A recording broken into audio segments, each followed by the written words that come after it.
for a month. During her initial visit to the complex, she noticed there was a large window near the lobby that was taped and boarded up, but she didn't think much about it. 2 years later, she returned to the same client's apartment for another pet sit. During her stay, some kind of projectile hit the third floor sliding glass door, and the entire 8-foot span of glass was shattered. When the repairmen came to replace the glass, they told her they had not seen a shattered glass like hers, except one time 2 years earlier in the leasing office. Of course, they were referring to the boarded up window my pet sitter friend had seen 2 years earlier. How do you interpret the symbolism and meaning of that synchronicity? Thank you. Well, again, there would need to be a deeper examination of personality structures as they relate to the actual synchronous incident, because it can be compounded by different points of view from different individuals. Nevertheless, in its simplistic form, the idea is that it represents the shattering of old ways and the adoption of new ways coming in. So it marks the line at which consciousness may shift out of an old expression that dissolves, breaks apart, or shatters, to allow there to be more acceptance and allowance of a new direction in life. Shattering old ideas, breaking free from old ways, and recognizing also, concurrently, as we have described, the splitting prism of parallel realities that are now euphemistically separated from one another by glass walls.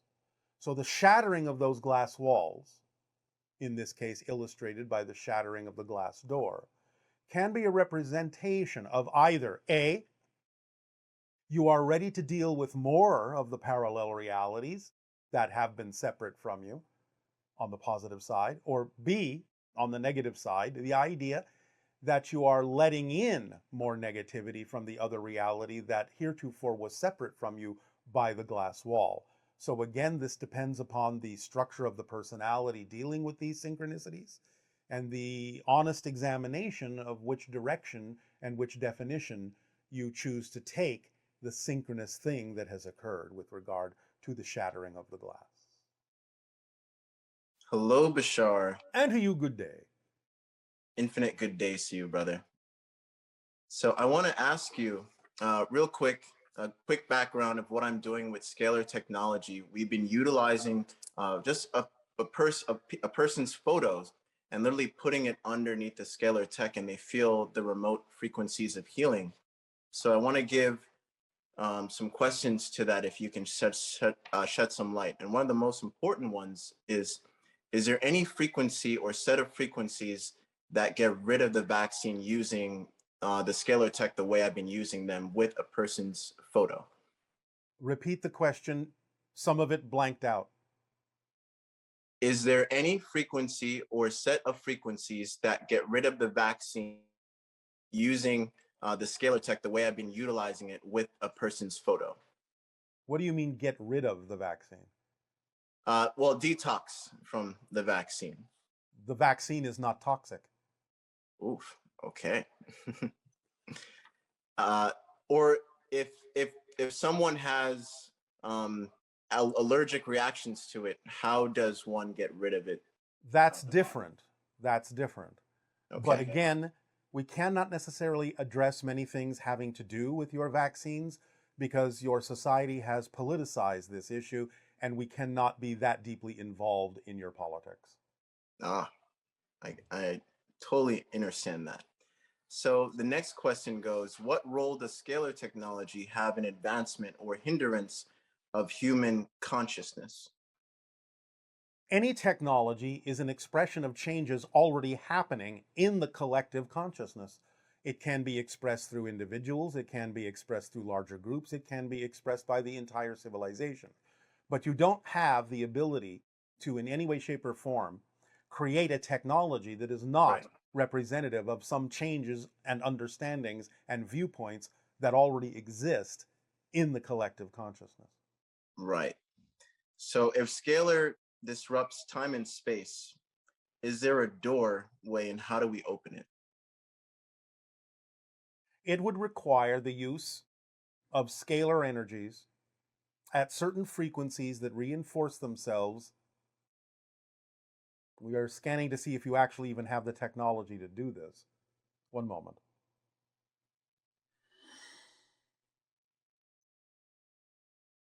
All right, well, the only thing we can provide at the moment is, do you have the technological ability to go through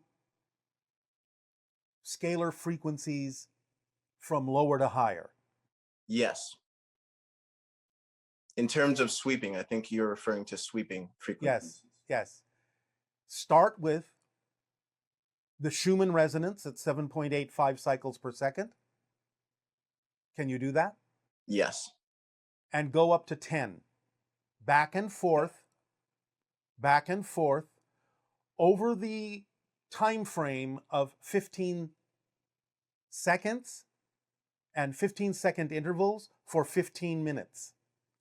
This will begin to entrain receptive consciousnesses in a way that will allow their consciousness to open up and align with certain kinds of vortex and portal energies so they can more effectively and easily connect to different dimensional energies that may be of assistance in raising their frequencies to the point where it can eventually alleviate the idea of certain frequencies of toxins, certain frequencies of allergens in the body, but again, still, as always, must be something that their belief system will allow them to know can work. Nevertheless, that's the technological side of it. The rest is up to them as to whether they are attracted and gravitate toward utilizing that particular permission slip. But going back and forth over 15-second intervals from 7.85 to 10 for 15 minutes of an exposure to that individual can assist them in helping to align their frequencies and energies, if they are so willing, to higher frequency dimensional energies that can be of assistance in aligning their cellular structure. That's all we can give you on that. Thank you so much. And I want to ask, what role does alchemy breathwork specifically play in the category of breathwork to the collective consciousness moving forward? Anytime that you can oxygenate the system with those kinds of regimens allows for greater utilization of higher frequency energies in individuals, and therefore more individuals who are attracted to use that permission slip can help oxygenate and energize the systems of more and more individuals that will allow the collective to be more receptive to higher frequency information, experiences, and energies. Thank you so much. And I want to quickly give gratitude to you, Bashar, because it's in 2012, December 31st is when, listening to one of your meditations, many people thought the world was going to end, and you were part of my awakening, and I'm helping so many people, and you're part of that. Thank you. Our deep appreciation to you as well. Have fun. All right. Peace. Hey, Bashar, this is your friend Teresa from Long Beach. I'm over here looking at your interstellar enneagram that you gave us back in 2014, and I have a few questions about it. When you say hyper sapien, does that mean who humanity is becoming and who we are evolving into? It means both what humanity is becoming, what you're evolving into as the sixth hybrid race, becoming Homo galacticus, but it also is a reference to the fact that there already exist certain hyper sapiens that have evolved beyond, that are your genetic cousins, that are assisting you from a certain level. So it's both of those things. Also, is there any particular reason that the Pleiades are opposite Orion and Sirius is opposite the Grey Federation, with the seventh hybrid race in the center? Like, is the physical location of each of those in the Enneagram meaningful on its own? Yes, because again, Orion represents a very ancient connection that requires you to live out the story of converting darkness to light, that represents what you call the past. The Pleiades represents the future, in the sense that they will not only be one of the first extraterrestrial races to make open contact with your civilization, But again, similar to the concept of hypersapiens, they kind of represent what you can become as an Earth society. The Sirius vibration is opposite the Gray Federation because, again, the Grays represent a kind of parallel reality beginning of the entire hybridization agenda, and Sirius represents beings that have interjected into your society some of the things that you needed to know to allow you to continue to evolve in concert with the things that the Greys are also creating within the hybridization agenda. So from one perspective, you could say the Greys created the template of the evolution of the hybridization agenda, and Sirius consciousness has interjected information at certain points in your history that helped humanity evolve along the template that the Greys created for the evolution of the Earth into the sixth hybrid race. And yes, they all, in the center, meet to imply that ultimately, when the sixth hybrid race exists, then all of the hybrid races will interact in a way that will allow for the creation of the seventh hybrid race, the Anuhet. And lastly, the way that you've drawn it for us, is that meant to suggest the tesseract? The way that the actual diagram is physically drawn? Thank you, Bashar. Appreciate you. Yes, part of the puzzle has been solved then, but not all. Think interdimensionally, think higher dimensionally. The tesseract being one representation of it, but that's not all it represents. So have fun with the Enneagram. Of another life. They can be. Again, many things, as we have explained, happen when you dream.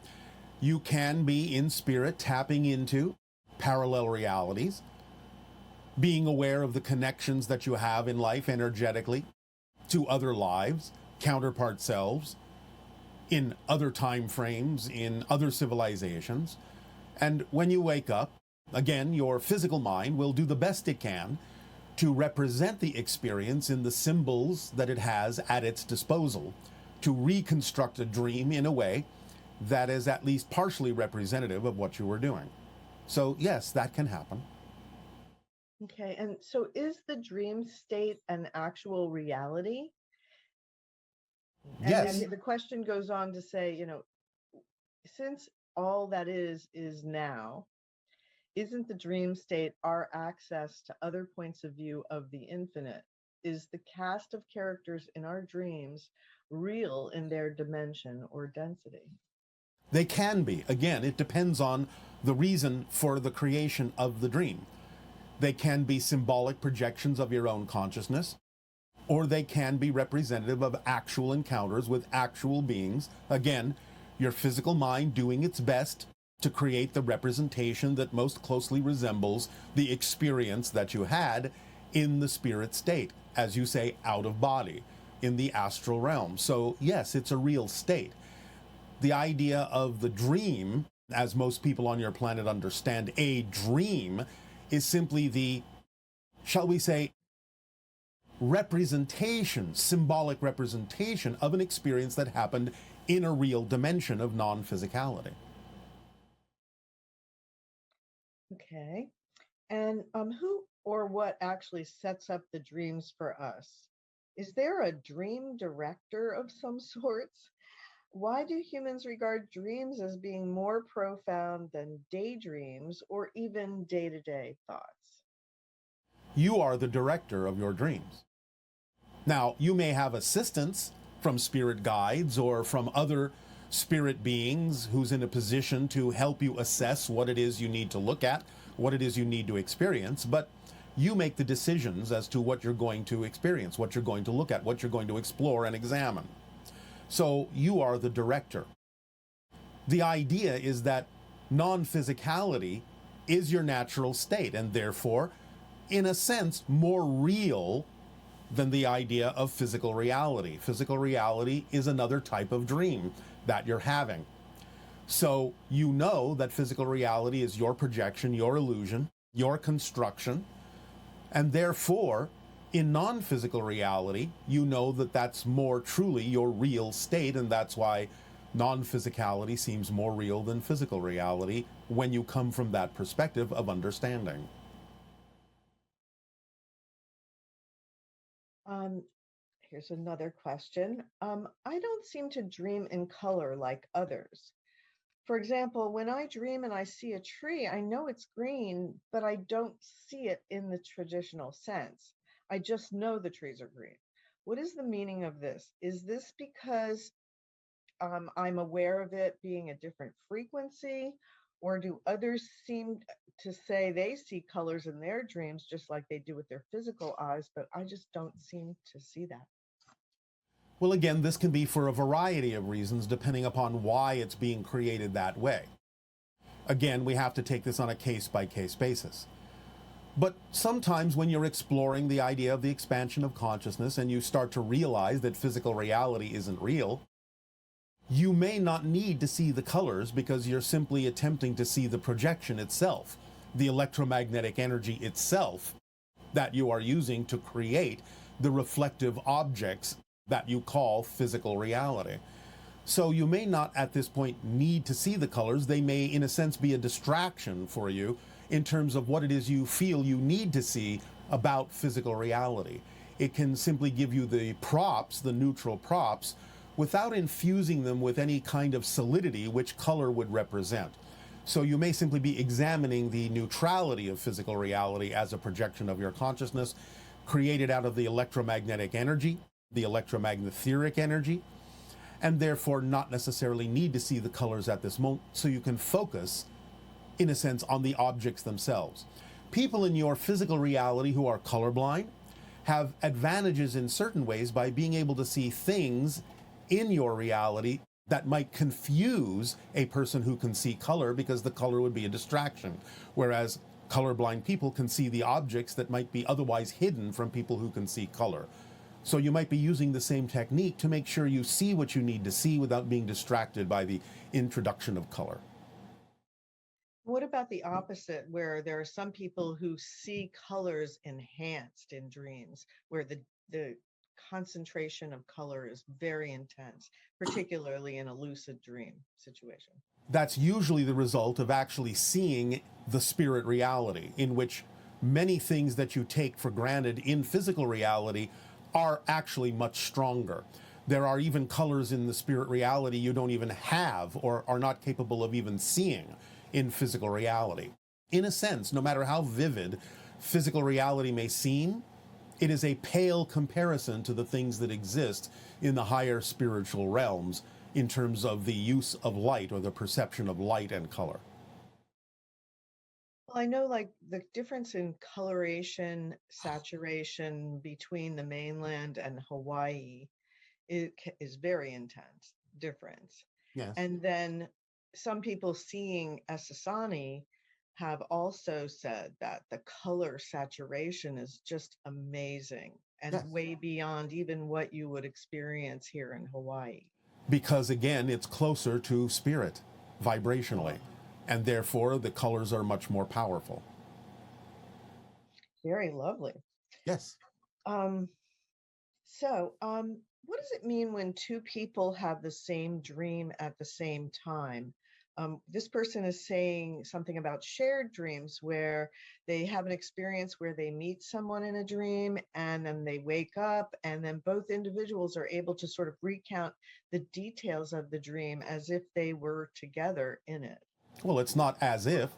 Most likely they were together in another reality, sharing a shared experience and remembering that when they wake up in the physical world. It's not that uncommon. The idea involves a telepathic connection, vibrational mirroring, so they can, in spirit, in the astral realm or wherever, share an experience that they will remember as a shared experience in much the same way that you choose to do things with your friends in physical reality and have similar memories of the same event. It's not that unusual. What are other purposes for that? Like, because obviously when someone experiences that, it feels very mystical and like, oh my gosh, how could that happen? You know? Well, again, only because you make the spirit world something more mysterious than the physical reality. The idea, again, is it's no more uncommon than you deciding to get together with a friend to do something in the physical world. There are things that many people who are friends and members of soul families on the spirit level choose to do together, to explore things together, to share experiences together for a variety of reasons. So again, you're only making the spirit world seem mysterious. But many things happen in the spirit world that happen in physical reality, just in a slightly different way.